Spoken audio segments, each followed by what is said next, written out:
Bonjour et bienvenue dans JTPT, journal télévisé pour la Thaïlande, journal hebdomadaire, semaine du dimanche 17 septembre. Alors tout de suite, place au sommaire. On va parler d'inondations à Phuket, Coupe de monde de football en Thaïlande, agence matrimoniale douteuse, de nouveaux aéroports dans le pays, un faux policier qui veut libérer un ami, et une TikTokeuse qui échoue à un rendez-vous galant. Donc tout de suite, générique et place aux news régionales.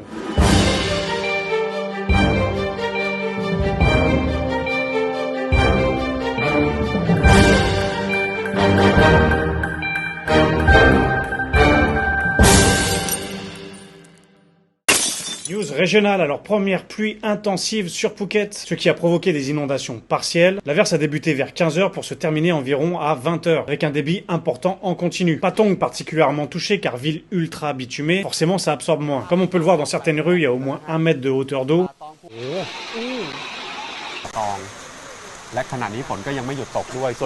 Certains même chanceux ont le droit à un petit tour de bateau, excursion gratuite. Alors la population locale est habituée, ce n'a rien d'exceptionnel. Cela arrive quasiment chaque année. Rien à voir par contre avec l'année dernière entre octobre et novembre, où les précipitations étaient beaucoup plus importantes et sur plusieurs jours. Ce qui avait donné des inondations records, et les dernières aussi importantes dataient d'il y a plus de 30 ans. Cela avait provoqué pas mal de glissements de terrain, y compris l'effondrement de la route de Patong Hill, la route montagneuse qui relie Patong à Katu. Cela avait nécessité plusieurs mois de travaux, avec la fermeture temporaire de cette route. Nous sommes que fin septembre, on verra si cela se reproduira ou non. Pour toutes les personnes qui se demandent quelle période est préférable pour venir en Thaïlande, c'est confirmé, vaut mieux éviter septembre, octobre, novembre, sauf si les mers agitées et les pluies ne vous dérangent pas. Comme il y en a beaucoup, passons aux news nationales.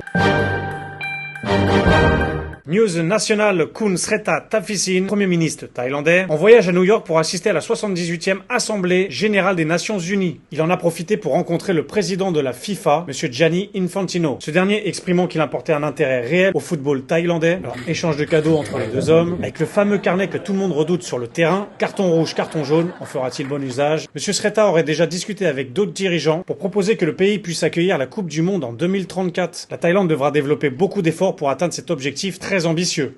Après, en Thaïlande, les hommes, du moins, sont souvent fans de foot. Ils regardent principalement le championnat anglais, la Première Ligue, et beaucoup sont fans de l'équipe de Liverpool. Je sais pas trop pourquoi, il y a même des magasins dans les centres commerciaux à propos de l'équipe. À Phuket aussi, on y trouve même une PSG Academy pour former les jeunes sous les couleurs de l'équipe. Nationalement, sinon, l'équipe la plus populaire et la plus titrée, c'est celle de Buriram, ville de la région d'Isan, qui ces dernières années a enchaîné les titres. 2017-2018 champion de Thaïlande, 2019 Thailand Cup winner, et 2021-2022 Thai Cup winner. Sinon, revenons à l'objectif d'éventuellement accueillir la Coupe du Monde en 2034. Moi j'ai une idée de quel stade pourrait accueillir la fameuse grande finale. Celui de Koh Phangan, village flottant avec son terrain de foot lui aussi flottant, cadre unique au monde. Bon, ça manque un peu de place assise, mais on a juste à faire venir 4-5 paquebots autour et le tour est joué, place VIP pour tout le monde. On regarde ça du balcon avec des petits fours, audience télévisée garantie. Maintenant, une affaire exclusive JTPT, vous ne trouverez dans aucune news, l'affaire d'une scammeuse de l'amour, Madame Pilek, une femme soi-disant coach de vie, experte en relations sentimentales, qui, comme une agence matrimoniale, propose ses services de rencontre à d'autres femmes thaïlandaises désireuses de trouver le fameux Graal, c'est-à-dire un mari farang, un mari étranger, de bonne situation, qui seront dévoués à les rendre heureuses et à les rendre madame comme elle. Ayant un mari allemand, ce qui la rendrait donc légitime de vendre ses conseils et ses formations, assurant des résultats garantis dans les jours ou les semaines qui suivent. Donc elle aurait en stock tout un tas d'hommes farang, beaux, intelligents, gagnant bien leur vie bien sûr, venant uniquement d'Angleterre ou d'Amérique. Ça fait mieux quoi. Des hommes qui doivent être impatients d'attendre leur femme thaï et de se marier avec. C'est fou hein, elle a un sacré répertoire Madame Lek. Malheureusement, c'est ce que croient ses clientes, ou on pourrait peut-être les appeler ses victimes, qui sont prêtes à débourser des sommes importantes pour ressembler et avoir la même vie que Madame Lek. Qui a dit on s'en bat?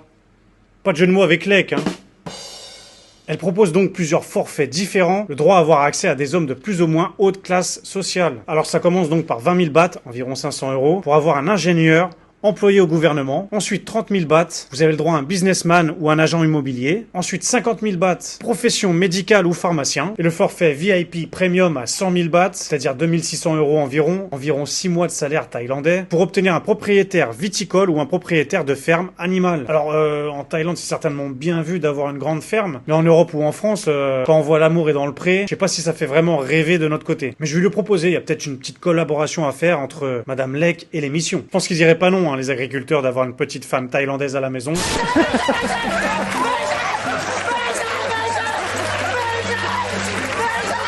Alors rajoutant à ces prix exorbitants un forfait mensuel entre 2000 et 5000 bahts pour avoir un suivi de dossier. Bien entendu, Madame Lake ordonne à ses clientes de tenir leurs échanges privés et de ne pas les divulguer sur les réseaux sociaux. Ah oui, c'est bien connu, hein, les bons plans ne se partagent pas, sauf qu'à un moment donné, ça commençait à fuiter. Certaines courageuses commencent à dévoiler la supercherie, certainement déçues bizarrement de n'avoir aucun résultat, et doutant de certaines photos que la coach leur partage. Notamment cette photo, manque de peau, c'était la photo de Michel Ballack, ancien footballeur international allemand, jouant dans l'équipe de Bayern de Munich. Ah, quand je vous disais qu'elle avait un beau répertoire, Madame Lake. Suite à plusieurs plaintes sur les réseaux sociaux, la protagoniste vendeuse de rêves contre-attaque en postant elle aussi des vidéos pour blâmer les plaignantes, en les rabaissant, en disant qu'elles ne comprennent rien, qu'elles ne seront jamais une madame comme elle, que elle s'en fiche de l'argent, c'est que de la petite monnaie pour elle, car elle a déjà un mari riche grâce à son expérience. Discours plein d'humilité et de modestie. Malheureusement pour elle, cette affaire remonte jusqu'à un média télévisé qui interviewe certaines plaignantes sur le plateau, qui préfèrent se cacher, certainement en ayant un peu honte de l'affaire. Alors le présentateur explique toutes les méthodes grotesques et les photos improbables échangées, ironisant même sur la chance de pouvoir rencontrer Michel Ballack, qui lui-même étant fan aurait bien été intéressé de lui parler. Alors après un premier plateau télé avec les victimes, la coach experte en vie et séduction a finalement accepté de venir sur le plateau pour une deuxième émission. On peut applaudir son courage d'aller dans la gueule du loup, accompagnée d'un avocat et d'une amie satisfaite de ses services. Ouais, c'est ça, ouais.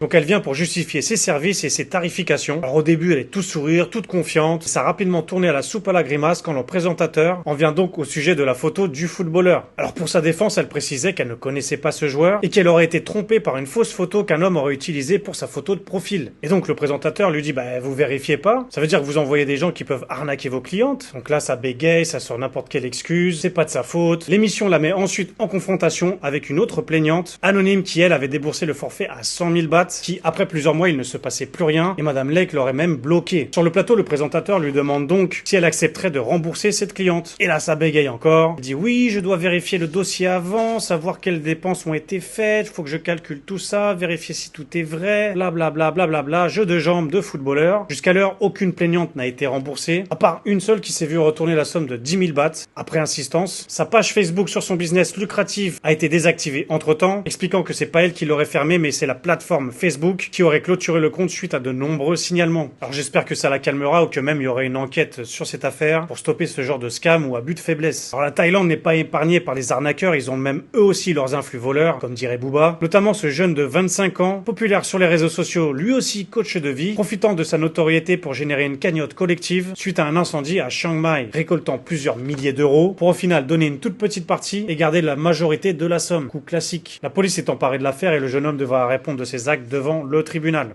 Autre news, Tony Fernandez, non ce n'est pas un joueur de foot lui aussi, PDG de AirAsia, considère que la Thaïlande a besoin de plus en plus d'aéroports dédiés aux vols low cost. Question délicate pour la compagnie nationale Bangkok Airways, elle aussi attirée par construire un aéroport du côté de Phang pour désengorger celui de Phuket très fréquenté. Malheureusement si c'est Bangkok Airways, ils en feront une aérogare très chère comme celle de Koh Samui, où les tarifs sont loin d'être low cost, bien au contraire. On vient d'apprendre tout récemment que cette même compagnie avait décidé de peser pas seulement les bagages, mais aussi maintenant les passagers avant l'embarquement. Donc mollo sur le petit-déj les gars. Monsieur Fernandez préférait des terminaux bon marché, ce qui pourrait permettre le développement des taxis et des hôtels aux alentours. Ce qui va dans l'intérêt de ce monsieur car il détient aussi une application de paiement au nom de Move pour la réservation d'hôtels ou de services de covoiturage. Le projet d'aéroport de Phang est déjà dans les petits papiers depuis plusieurs années. Les discussions devraient se finir d'ici 8 mois pour ensuite démarrer les travaux qui dureront 4 ans pour ouvrir ses ports d'ici 2030-2031. L'agrandissement de l'aéroport de Chiang Mai était au programme lui aussi pour un coût total de 70 milliards de bahts, avec un délai de construction dépassant les 7 ans, ce qui augmentera la capacité de voyageurs de 8 millions à 20 millions, avec un bénéfice de 2-3 milliards par an, donc une bonne vingtaine d'années pour être rentabilisé. C'est de l'investissement. Espérons que tous ces changements et ces agrandissements feront augmenter la concurrence et les disponibilités de vol pour nous proposer des tarifs plus attractifs, car on le sait très bien, depuis le Covid, les prix ont quasiment doublé, voire plus. Mais bon, tout cela va à contre-courant des mesures mondiales actuelles, planétaires et écologiques, selon lesquelles il faudrait moins voyager en avion. Alors qui va gagner, l'argent ou l'écologie? J'ai ma petite idée sur le vainqueur. Autre news dans la région de Chonburi, un homme de 59 ans a tenté de libérer son ami détenu au poste de police. L'homme était incarcéré suite à une conduite en état d'ivresse. Alors quelle a été sa technique pour pouvoir libérer son ami? Petit A en attaquant le commissariat, petit B en payant la caution, petit C en creusant un tunnel en dessous, petit D un déguisement de colonel. venir au commissariat déguisé en colonel de police. Oh le génie! Donc il vient sur place pour réclamer le lieutenant-colonel en service et lui réclamer de libérer son ami. Précisant que ce n'était pas un délit très grave, pas comme de la drogue ou meurtre ou quoi que ce soit, que c'était juste à cause de l'alcool. Doutant de cette arrivée assez surprenante, le lieutenant lui demanda son nom. Et après vérification, il dit qu'il ne le trouve pas dans le registre de police. Du coup, le vrai policier lui demande « Mais t'es en retraite ?»« Oui, je vais être en retraite l'année prochaine. T'as une carte de police ? J'ai un coup de téléphone, j'arrive. » Tout en précisant qu'il allait s'en aller de l'hôtel de police. J'espère que son coup de téléphone était vraiment réel, qu'il commençait à appeler un avocat, car finalement il s'est fait arrêter sur place et sera jugé pour prise de fausse identité en tant que fonctionnaire de l'ordre et tentative d'exploiter le système juridique. Espérons que devant le juge, ils ne disent pas « Je venais pour une soirée déguisée, je me suis juste trompé d'adresse ». Là, pour le coup, il va être déguisé avec le même t-shirt pendant plusieurs mois en tôle. Donc force à lui. En tout cas, c'était un bel élan de solidarité. Le mec vient pour te libérer et au final, il prend plus cher que toi. Ça, c'est un vrai frérot. Comme on n'en fait plus. En parlant de génie, on a, comme dans le JT de la semaine dernière, encore une évasion spectaculaire d'un pick-up de police. Apparemment, on a la vidéo.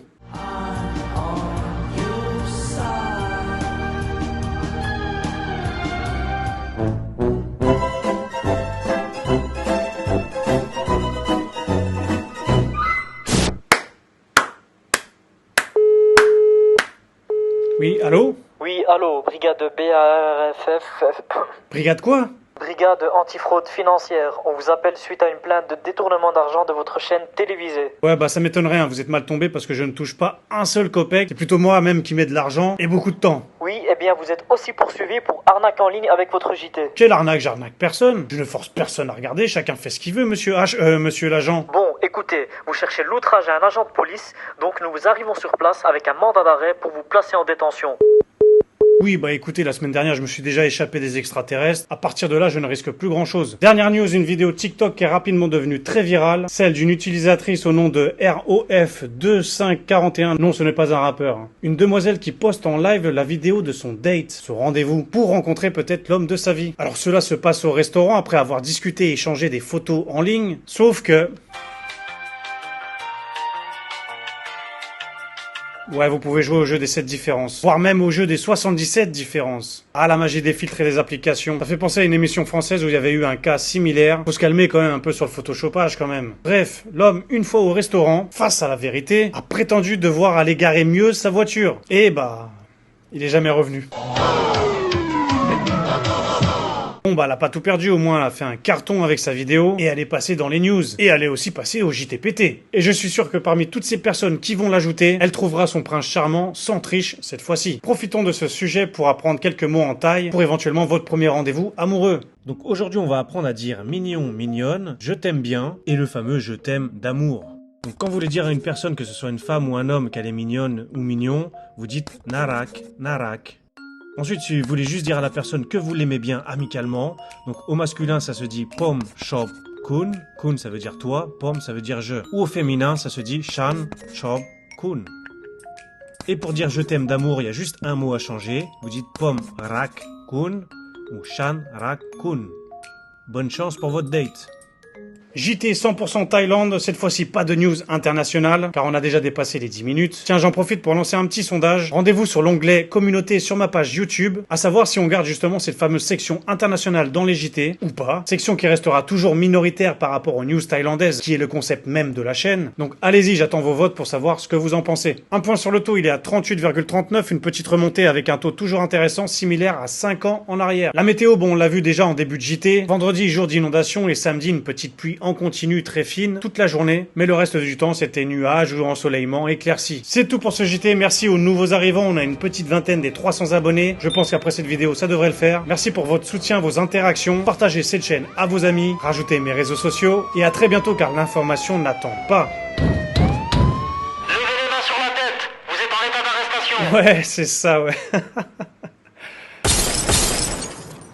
Oui, ok. Levez les mains sur la tête, je vous ai dit, et avancez vers nous gentiment. C'est bon, je les ai mises. Ok, j'arrive. Attrapez-le. Non, pas le genou sur la tête. Appelez mon avocat.